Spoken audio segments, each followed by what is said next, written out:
Bonjour à tous, aujourd'hui Binocle TV vous emmène au musée de la piscine à Roubaix où se tient actuellement l'exposition Picasso à l'œuvre dans l'objectif de David Douglas Duncan.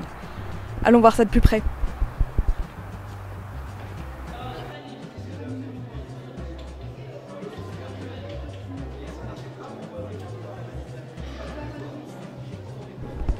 Ça y est, je me trouve à l'intérieur de l'exposition où nous allons retrouver Quentin Révillon qui va nous expliquer plus de choses sur celle-ci. Alors, la piscine a déjà fait une exposition Picasso en 2004 à l'occasion de l'île capitale européenne de la culture. Picasso, c'est un des artistes qui est très représenté dans les collections permanentes du musée. C'est 60 pièces, notamment de la céramique moderne de Picasso qui sont exposées de manière permanente dans notre musée. Voilà. Et après, le projet qui nous a séduit, c'est une exposition sur Picasso, mais pas seulement, bien au contraire, c'est également une exposition sur David Douglas Duncan et la relation vraiment privilégiée entre ces deux artistes, l'un photographe, l'autre multitâche. Les trois institutions se sont réunies pour avoir les prêts.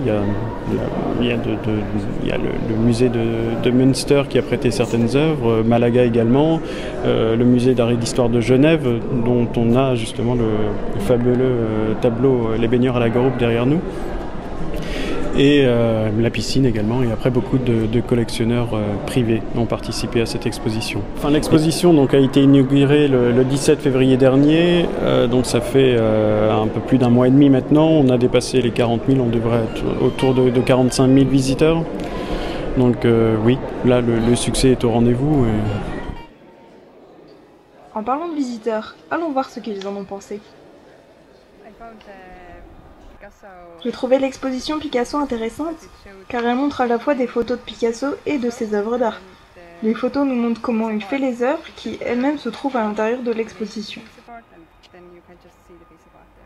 C'est intéressant de voir comment il avait intégré son œuvre dans sa maison avec les photos. C'était très clair qu'il vivait vraiment entouré de toute son œuvre. On voit des photos noires et blancs. La force des photos noires et blancs, c'est vraiment sympa. Les photos sont scénarisées quand même, sont construites. On voit que c'est pas comme ça sur le pouce qu'on a fait ces photos. On voit que c'est pas de l'instantané. Mais on le voit dans ses œuvres, un environnement bourgeois, avec quand même, on voit dans son appartement là des encadrements très nouveau style genre 1930. C'est bourgeois et son œuvre là, ça fait un contraste. Et voilà, notre visite touche à sa fin. Si l'exposition vous a plu, vous pouvez la retrouver au musée de la piscine jusqu'au 20 mai. En attendant, restez connectés sur Binocle TV.